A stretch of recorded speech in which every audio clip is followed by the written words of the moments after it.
Welcome to our channel. If you want to activate a new virtual card after receiving in mail, follow these step-by-step instructions to ensure everything is set up properly and works smoothly.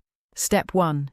Begin by gathering all necessary materials and information you'll need for the activation process, including your account details, identification, and the specific card, device, or service you're activating. Step 2. Access the appropriate platform by opening your web browser or mobile app. Make sure you're using a secure internet connection to protect your personal information during the process. Step 3. Locate the activation section within the platform. This is typically found in your account settings, under a menu labeled Activate, Register, or Get Started.